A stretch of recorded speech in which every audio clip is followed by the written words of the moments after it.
Bismillahirrahmanirrahim. Assalamualaikum warahmatullahi wabarakatuh. Alhamdulillahi rabbil alamin. Wassalatu wassalamu ala asyrafil anbiya'i wal mursalin Sayyidina wa maulana Muhammadin wa ala alihi wa sahbihi wa man tabi'ahum bi ihsanin ila yaumiddin. Amma ba'du, rabbi syrah li sadri wa yassir li amri wahlul 'uqdatam min lisani yafqahu qawli. Subhanaka la ilma lana illa ma 'allamtana innaka antal alimul hakim. Allahumma 'allimna ma yanfa'una wanfa'na bima 'allamtana wa zidna ilman ya rabbal alamin. Allahumma inna nas'aluka ilman nafi'an wa rizqan tayyiban wa amalan mutaqabbalan wa shifaan min kulli da'in wa saqamin. Allahumma inna na'udzubika min qalbin la yakhsha' wa min ilmin la yanfa' wa min nafsin la tashba' wa min da'watin la yustajabu laha. Ma'asyiral muslimin, jamaah salat maghrib yang dimuliakan Allah Subhanahu wa taala. Alhamdulillah, dengan nikmat dan karunia Allah kita kembali dipertemukan dalam suasana keimanan, dalam suasana ketaatan di masjid yang insya Allah penuh dengan keberkahan, dan semoga sebagaimana Allah kumpulkan kita di dunia di dalam kebaikan dan ketaatan, semoga kelak Allah kumpulkan pula kita semua dalam kebaikan di akhirat, yaitu di surga Allah Subhanahu wa taala. Amin ya rabbal alamin. Jamaah rahimakumullah, pada kesempatan malam hari ini kita akan kembali melanjutkan kajian sirah nabawiyah. Pada pertemuan bulan yang lalu kita membahas tentang para syuhada perang Uhud, sahabat-sahabat Rasulullah SAW yang tewas pada perang Uhud. Jumlahnya ada 70 orang, dan beberapa di antaranya adalah sahabat Hamzah bin Abdul Muttalib, sahabat Mus'ab ibni Umair, sahabat Sa'ad bin Rabi', Abdullah bin Jahash, Hanzalah bin Abi Amir, Abdullah bin Amr bin Haram, Khaythama Abu Sa'ad, Wahab al-Muzani, dan juga saudaranya Amr ibn al-Jamuh, Abu Hudzaifah ibnul Yaman, dan Thabit bin Waqsh, dan beberapa nama-nama yang lainnya, yang mereka ini masing-masing memiliki kisah-kisah yang sangat menarik. Di antara yang sangat menarik adalah sahabat Hanzalah bin Abi Amir.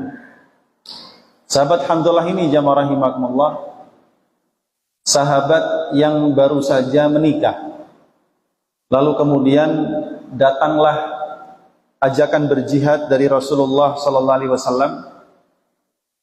Maka dia pun termasuk di antara orang-orang yang menyambut seruan jihad ini.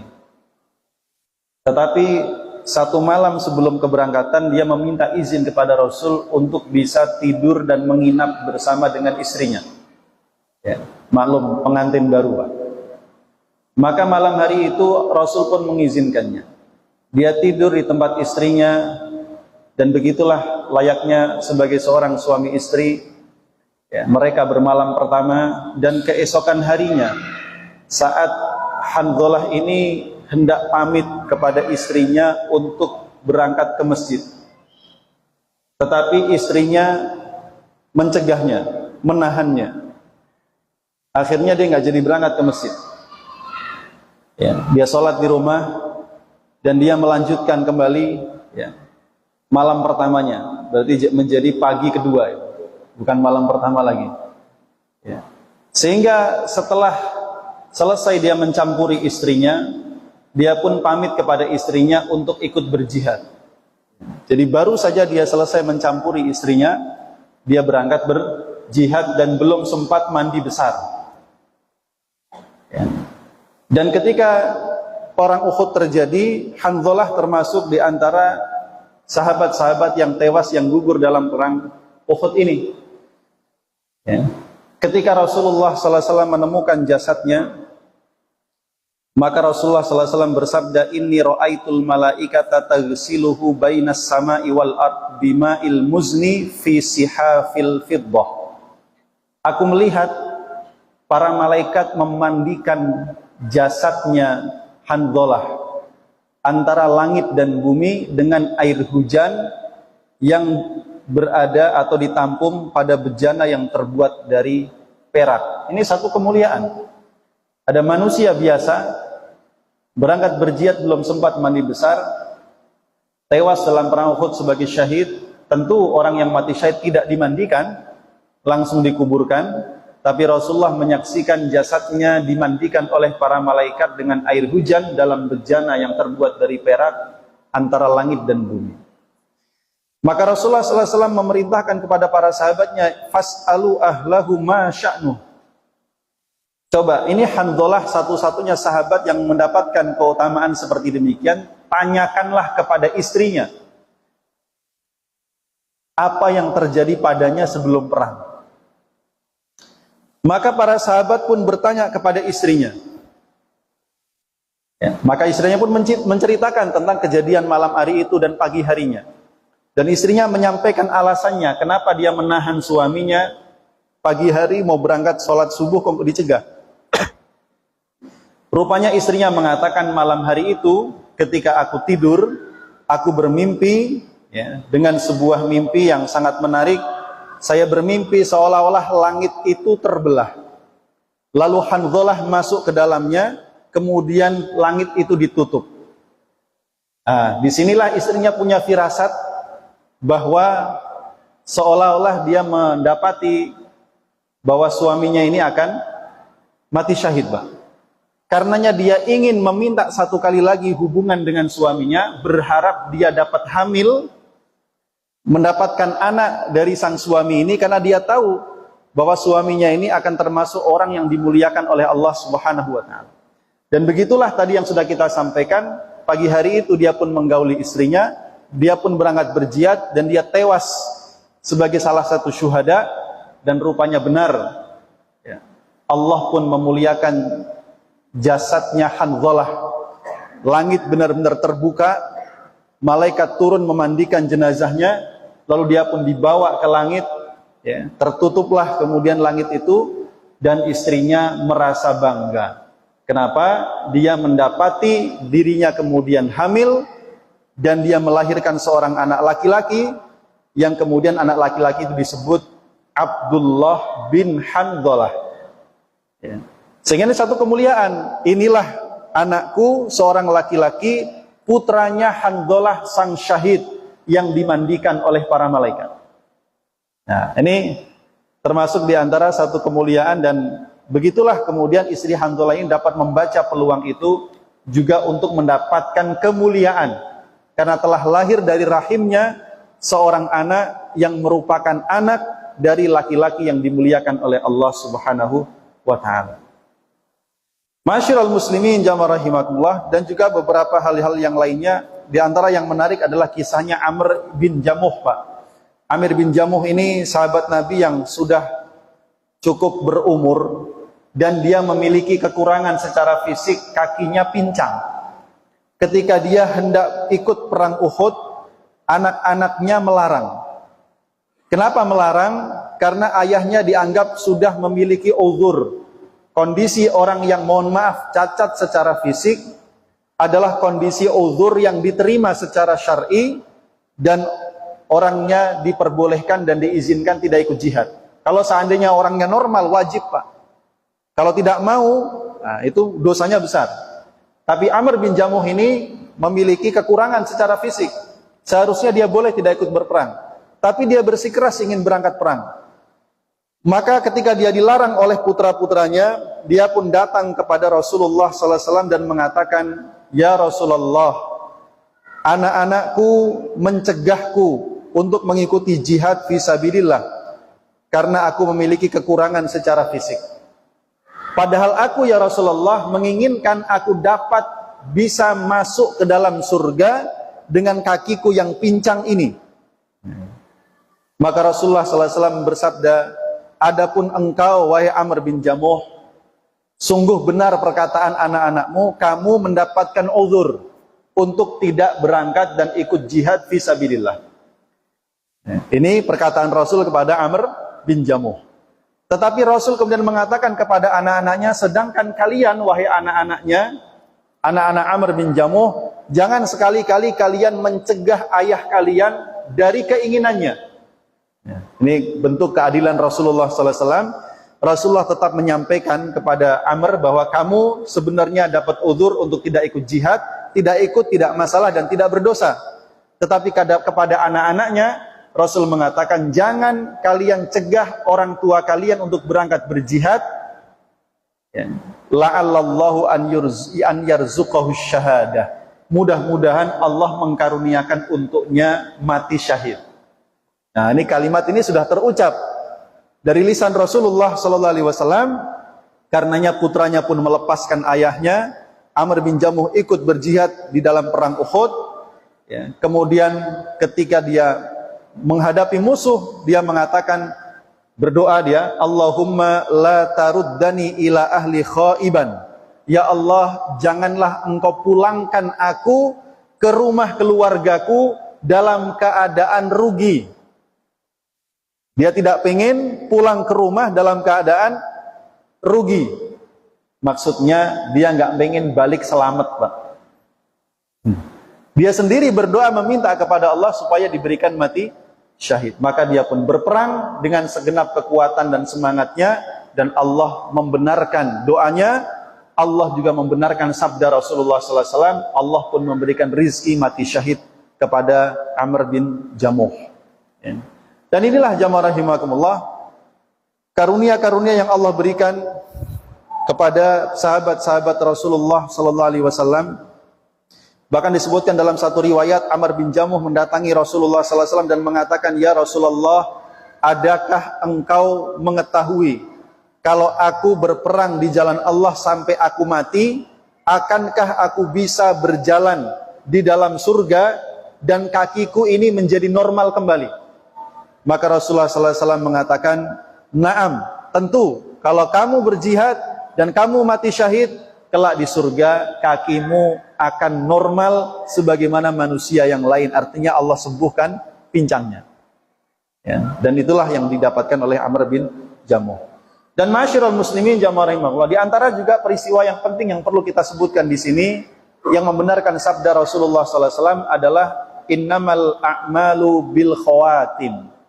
Bahwa seluruh amal perbuatan manusia itu pada akhirnya dilihat dan ditentukan yang paling akhir. Masa-masa sebelum kematiannya ini akhirnya bagaimana? Husnul khatimah atau su'ul khatimah. Dan di sini kita mendapati contoh dua orang. Yang pertama adalah Al-Usairim, yang kedua adalah Mukhairik. Abu Hurairah menceritakan kepada murid-muridnya, tahukah kalian tentang seseorang yang belum pernah bersujud walaupun satu kali, tetapi Rasul menyebutnya sebagai ahli sorga. Ada manusia muslim belum pernah sujud, artinya belum sholat sama sekali, tapi disebut Rasul sebagai ahli surga. Para muridnya mengatakan kami tidak tahu. Lalu Abu Hurairah mengatakan itulah Al-Usairim.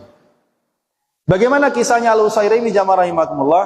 Ketika Rasulullah dan para sahabatnya berangkat ke Uhud untuk menghadapi pasukan Quraisy, maka Usairim ini pun mendatangi Masjid Nabawi dengan maksud mencari Rasulullah SAW, tapi Rasul tidak ada.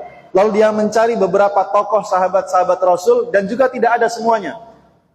Dikatakan kepadanya mereka semua sedang menghadapi pasukan Mekah di Gunung Uhud. Maka dia pun menyusul ke sana, Pak. Ya. Jadi ini Usairim ini termasuk di antara salah satu orang-orang Madinah yang terlambat masuk Islam. Sementara kaumnya ini semua rata-rata sudah masuk Islam.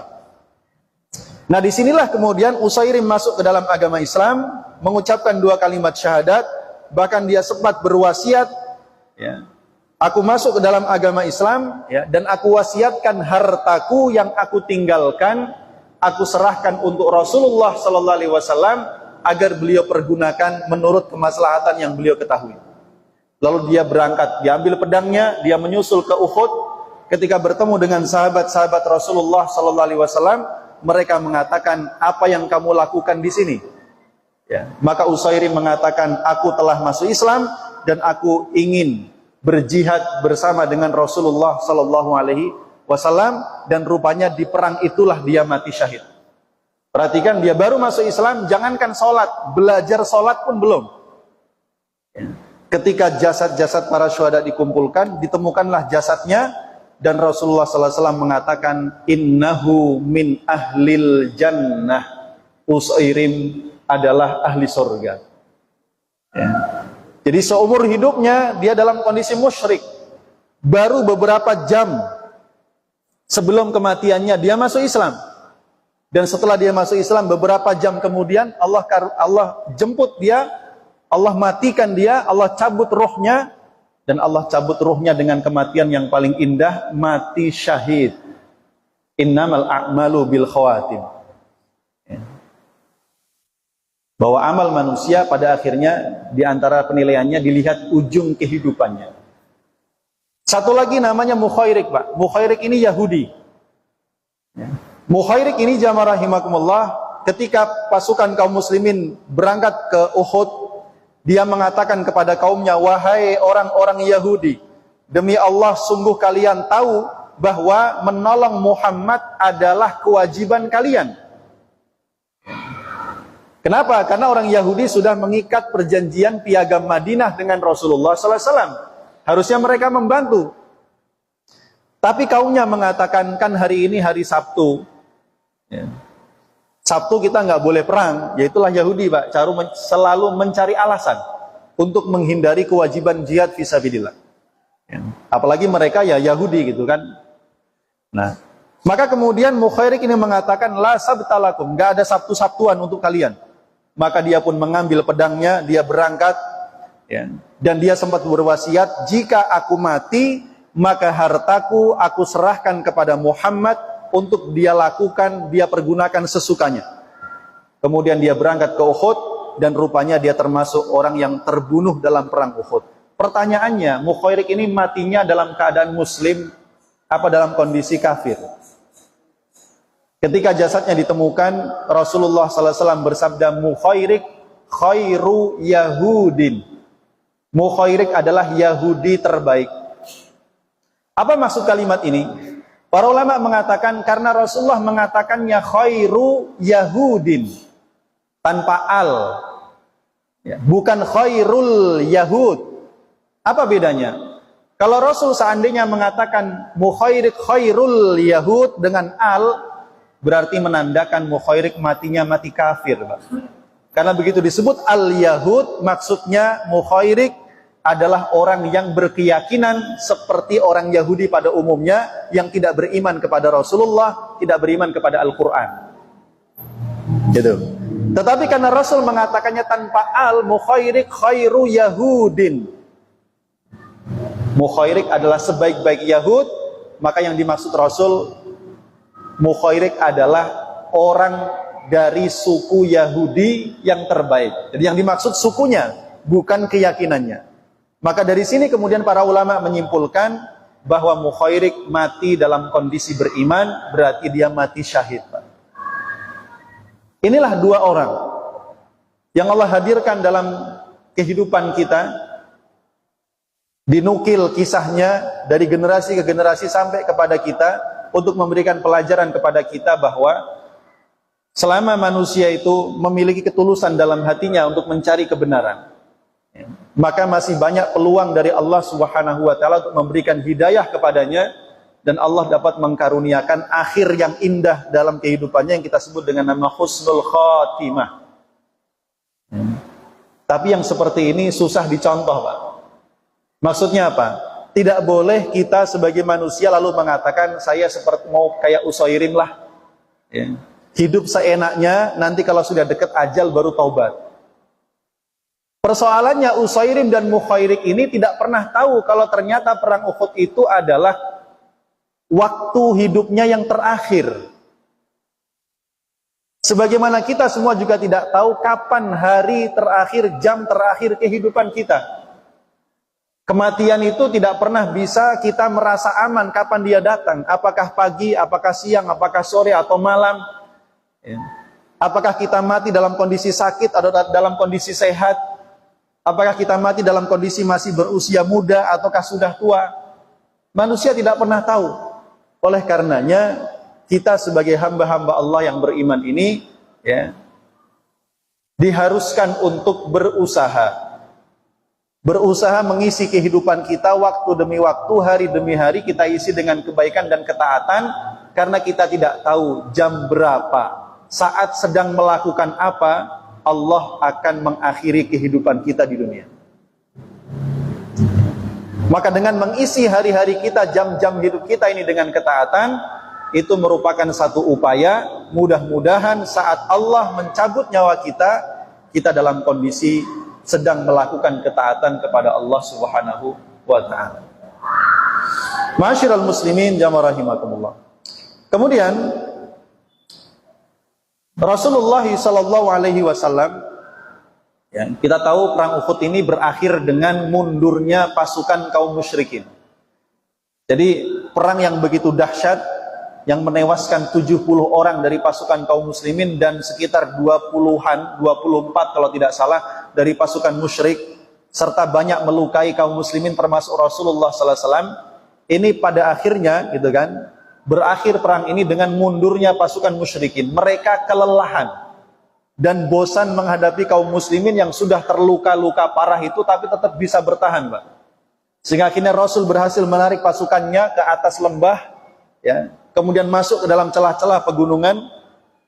Pasukan kafir mundur sampai Allah berikan pertolongan kepada kaum muslimin berupa apa? Rasa ngantuk. Mereka ngantuk tuh di lembah tuh, tertidur. Ya. Pasukan kaum musyrikin mundur. Ya.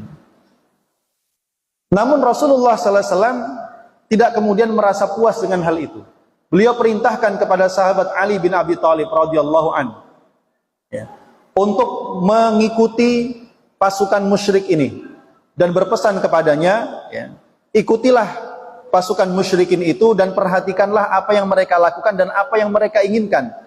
Jika mereka menjauhi kuda-kuda mereka dan menunggangi onta-onta mereka, berarti mereka bermaksud kembali ke kota Mekah. Tapi kalau mereka ternyata masih menunggangi kudanya dan menjauhkan onta-ontanya, berarti boleh jadi mereka akan bergerak merangsek masuk ke kota Madinah. Kalau itu terjadi berarti akan celaka. Karena di Madinah kosong, Pak.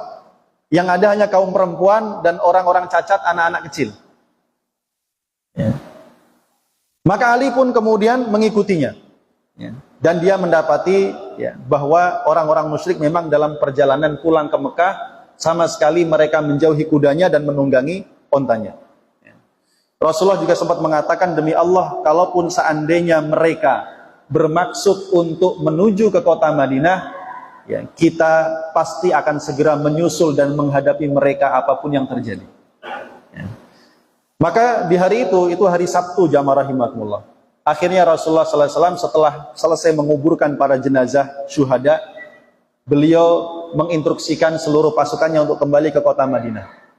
Maka kembalilah ke kota Madinah dan mereka bermalam malam Ahad tanggal 16 Syawal.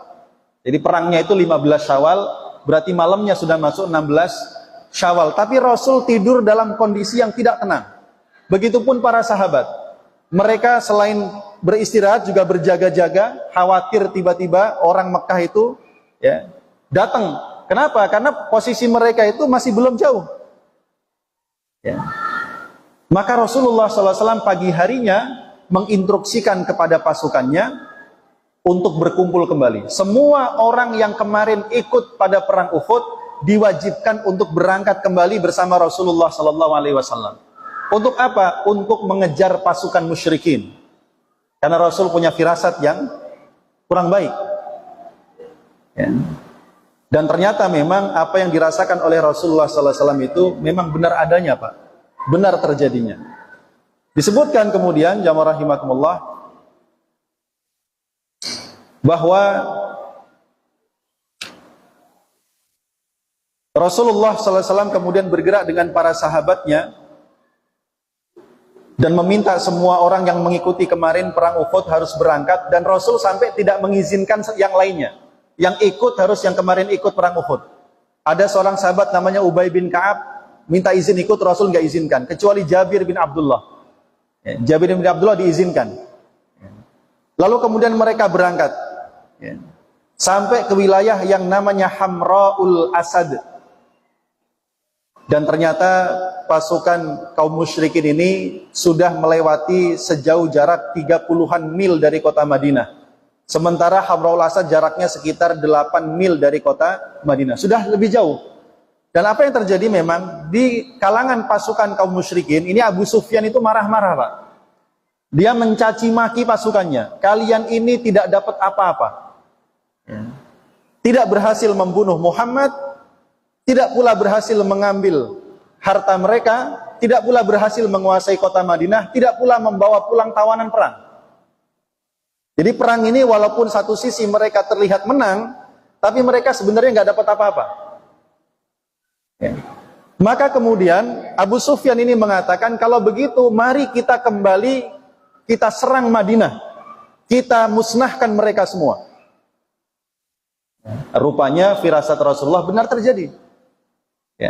Maka Rasulullah SAW di tengah jalan ini di Hamra'ul Asad ketemu dengan seorang musyrik namanya Ma'bad bin Abi Ma'bad Al-Khuzai, dan dia masuk Islam. Dan dia meminta maaf kepada Rasulullah SAW atas apa yang terjadi kepada Rasul dan para sahabatnya. Dan Rasul mengatakan, kalau engkau memang bersungguh-sungguh ingin memberikan pertolongan, maka kejarlah Abu Sufyan dan hinakanlah mereka. Maka Ma'bad ini pun mengejar pasukannya Abu Sufyan, dan dia pun berhasil menyusul Abu Sufyan. Dan Abu Sufyan tidak tahu kalau Ma'bad ini sudah masuk Islam. Abu Sufyan bertanya, apa yang ada di belakangmu wahai Ma'bad? Dia mengatakan, di belakangku saya bawa informasi Muhammad sedang bergerak bersama dengan pasukannya. Dan orang-orang yang kemarin tidak ikut perang Uhud, mereka menyesal dan sekarang mereka berangkat. Ini informasi tambahan, Mbak. Berarti dia bohong. Tapi bohong dalam kondisi seperti ini, bohong yang diperbolehkan, Mbak. Karena perang itu ya siasat. Perang itu siasat, seperti sekarang Amerika ngancem-ngancem dari kemarin mau menyerang Iran. Iran juga begitu membalas ancamannya. Apakah ucapan itu benar? Wallahu a'lam. Para pengamat sudah mengkhawatirkan terjadinya perang dunia ketiga. Karena Cina sudah bolak-balik nganterin, bolak-balik pesawat kargonya dalam sehari itu sudah bolak-balik dari Cina ke Iran, Cina ke Iran. Kira-kira bawa apa? Pasti amunisi. Belum lagi Rusia sudah bersiap. Sekarang kapal perangnya Amerika sudah sampai di Teluk Persia. Ini kan pergerakan yang sangat dahsyat. Jadi Ma'bad menyampaikan informasi demikian. Akhirnya Abu Sufyan ini agak ciut nyalinya, Pak. Dan di sana Rasulullah SAW pun memerintahkan para sahabatnya untuk menyalakan obor. Sehingga disebutkan sekitar 500 obor berhasil dinyalakan. Dan karena jaraknya tidak terlalu jauh gitu kan, obor itu kelihatan dari posisi musuh di malam hari. Sehingga ini juga cukup menimbulkan, menyiutkan nyali mereka. Meskipun demikian, pada akhirnya Abu Sufyan ini tidak memiliki pilihan kecuali harus mundur. Cuman kalau mundur begitu saja dia malu, Pak. Maka dia kirim utusan, kebetulan ada kafilah yang lewat, dia bilang, kalau kamu mau menyampaikan pesanku kepada Muhammad, besok kalau kamu kembali ke Mekah, aku berikan kepadamu beberapa karung gandum. Dan dia menyanggupi. Apa pesannya? Sampaikan kepada Muhammad, kami sedang bersiap menuju Madinah untuk memusnahkan mereka. Jadi balas nih, perang urat syaraf, ancam-ancaman. Maka kemudian utusan ini berangkat, dan benar mereka menemui Rasulullah SAW di Hamra'ul Asad. Dan disampaikan pesan itu kepada Rasulullah SAW. Dan disitulah kemudian ketika Rasulullah SAW mendapatkan pesan itu, Rasulullah dan para sahabatnya mengatakan, hasbunallah wa ni'mal wakil. Cukuplah bagi kami Allah Subhanahu wa ta'ala sebaik-baik pemimpin, sebaik-baik penolong. Dan itu diceritakan dalam Al-Quran surah Ali Imran 173-174. Allah Subhanahu wa taala berfirman, "Innan nasa qad jama'u lakum fakhshawhum." Sesungguhnya, ini pesannya, orang-orang itu sedang mengumpulkan kekuatan untuk menghancurkan kalian, maka takutlah kalian kepada mereka. Ya. Fazadahum imana. Justru informasi seperti itu bukan membuat takut kaum muslimin, malah membuat mereka semakin berani. Wa qalu hasbunallah wa ni'mal wakil. Dan mereka berkata, cukuplah bagi kami Allah sebaik-baik pemimpin, sebaik-baik penolong. Maka apa yang dikatakan oleh Allah? Fanqalabu bi ni'matin minallahi wa fadlin lam yamsashum su'un wattaba'u ridwanallah wallahu dzu fadlin azim. Maka mereka pun berbalik dengan mendapatkan nikmat dari Allah dan karunia darinya, dan mereka tidak mendapati keburukan sedikit pun, dan mereka pun mengikuti ridha Allah Subhanahu wa taala, dan sungguh Allah memiliki karunia yang sangat agung. Ya. Jadi akhirnya Rasul memutuskan, apakah Rasul takut lalu kembali ke Madinah? Enggak. Rasul justru bermalam di Hamraul Asad selama 3 malam. Jadi kalau Rasul berangkat Ahad, berarti Senin, Selasa, Rabu. Ya. Sampai kemudian pada akhirnya tadi setelah melihat situasi, mereka melihat obornya kaum muslimin begitu banyak, ya, berarti menandakan pasukan kaum muslimin ini kuat. Ya. Padahal kemarin mereka luka-luka, yang tewas juga cukup banyak. Kok sekarang tiba-tiba pasukannya masih banyak lagi? Ya. Itu dengan sendirinya perang urat syaraf, Pak, membuat ciut nyali musuh. Akhirnya pasukan kaum musyrikin mundur kembali ke kota Mekah. Mereka takut. Ya. Inilah yang disebut dalam tadi kalimatnya, mereka pun kembali dalam keadaan mendapatkan nikmat dari Allah dan karunia-Nya tanpa mendapati luka sedikit pun di perang. Makanya ini disebut dengan nama perang Hamraul Asad. Nggak terjadi perang, ya, tapi disebut ghazwah. Kenapa? Karena Rasul keluar secara langsung, beliau memimpin pasukan para sahabat-sahabatnya. Jadi inilah akhir daripada perang Uhud yang sesungguhnya.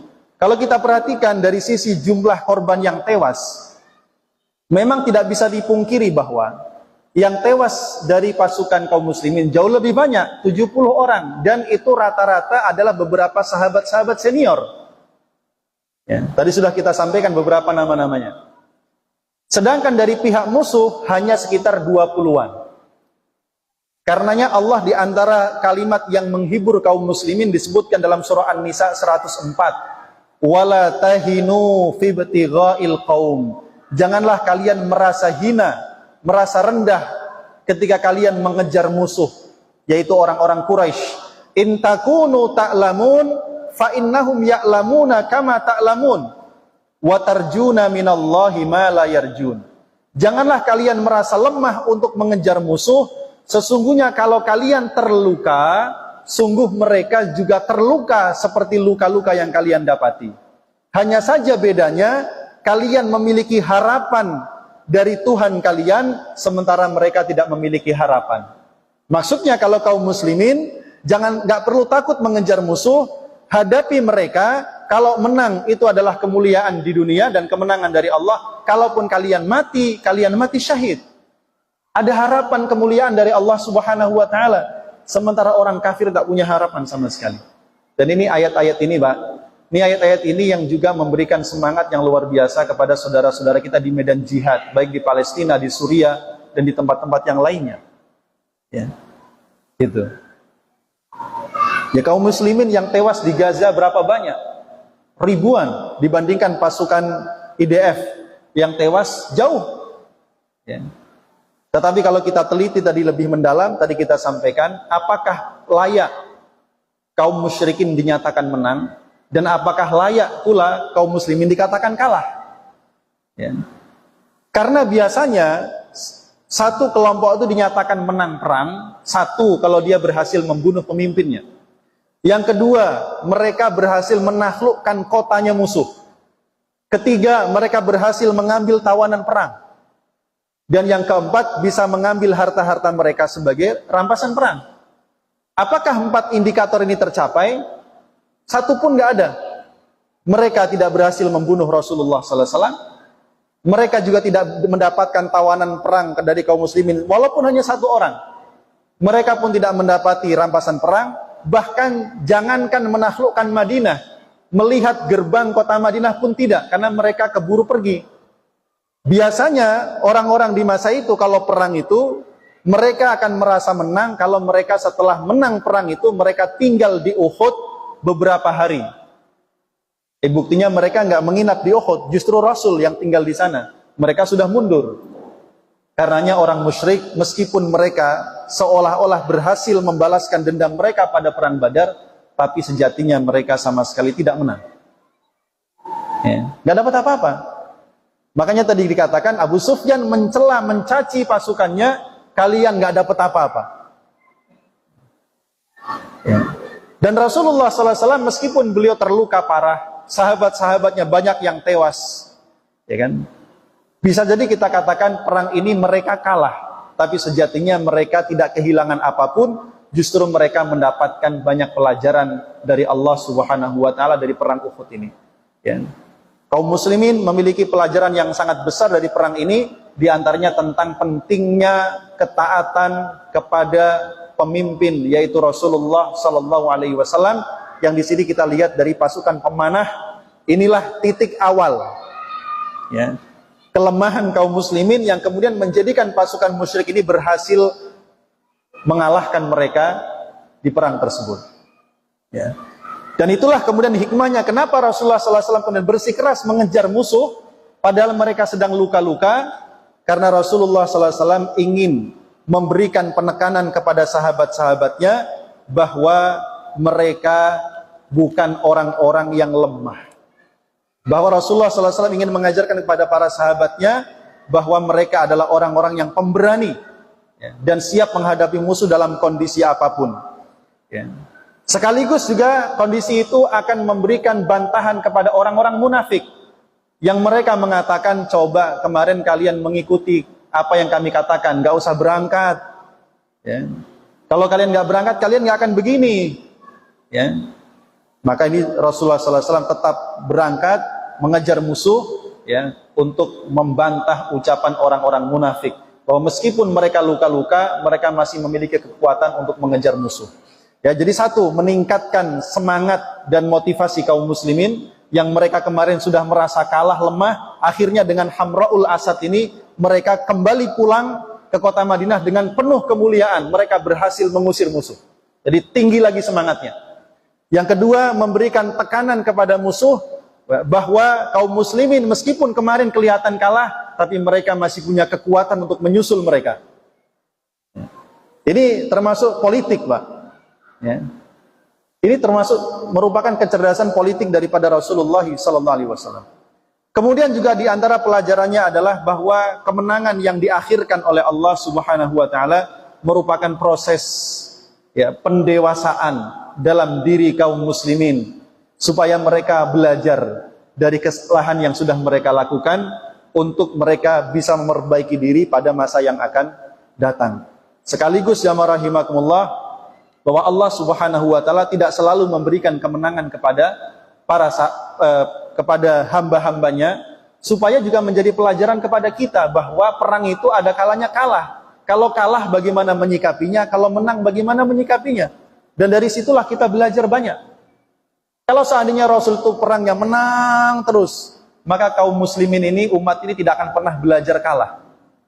Padahal belajar kalah itu jauh lebih penting daripada belajar menerima kemenangan. Belajar menerima kekalahan jauh lebih penting daripada belajar menerima kemenangan. Banyak orang mereka siap menerima kesuksesan, tapi sedikit yang siap gagal, Pak. Sehingga stres, ya, dan mati bunuh diri. Nah, ma'asyiral muslimin jamaah rahimakumullah, ya, inilah, ya, akhir daripada kisah daripada perang Uhud ini. Dan Allah Subhanahu wa taala sebenarnya menurunkan sekitar 60-an ayat dari surah Ali Imran, dari mulai ayat 121 sampai ayat 179, menceritakan tentang peristiwa perang Uhud berikut dengan berbagai macam pelajaran-pelajarannya. Dan di ayat 179 Allah Subhanahu wa taala berfirman, ma kana Allahu liyadharal mu'minina ala ma antum alaihi hatta yamizal khabitha minat thayyib. Dan Allah Subhanahu wa taala tidak akan membiarkan begitu saja orang-orang beriman itu berada apa yang ada di atas mereka. Artinya orang beriman tidak dibiarkan begitu saja ngaku-ngaku beriman, hatta yamiza, sampai Allah akan memisahkan antara yang benar-benar beriman dengan yang pura-pura beriman. Jadi situasi sulit itu akan memfilter mana orang-orang beriman yang sesungguhnya, mana orang-orang yang pura-pura beriman. Karena yang akan sanggup bertahan dalam situasi sulit hanya orang yang benar-benar beriman. Karenanya kita ketahuan kemarin perang Gaza itu memunculkan nama seorang yang namanya Abu Shabab, orang asli Gaza yang rupanya pengkhianat. Dia dibiayai oleh Israel untuk mengkhianati kaumnya sendiri. Dialah yang selama ini merampok bantuan-bantuan masuk makanan yang masuk ke Gaza. Lalu kemudian Israel memfitnah pasukan pejuang sebagai pelakunya. Dan kemarin mereka tengkar sendiri, Abu Shabab tewas dibunuh oleh kawannya sendiri. Jadi perang itu selalu begitu, Pak. Akan memisahkan antara yang benar, yang baik dengan yang buruk. Wa ma kana Allahu liyutli'akum 'alal ghaibi walakinnallaha yajtabi min rusulihi may yasha fa aminu billahi wa rusulihi wa in tu'minu wa tattaqu falakum ajrun 'adzim. Dan tidaklah Allah akan menunjukkan kepada kalian sesuatu yang gaib, akan tetapi Allah memilih di antara utusan-utusannya orang-orang yang Allah kehendaki, maka berimanlah kalian kepada Allah dan Rasulnya dan Rasul-Rasulnya, dan jika kalian beriman dan bertakwa, maka kalian akan mendapatkan pahala yang besar.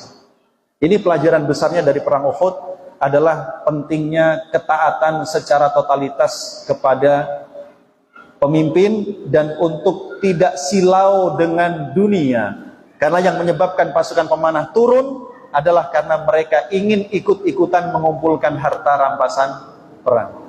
Baik jamaah rahimakumullah, wallahu a'lam bishawab. Demikian barangkali yang bisa kami sampaikan pada kesempatan malam hari ini.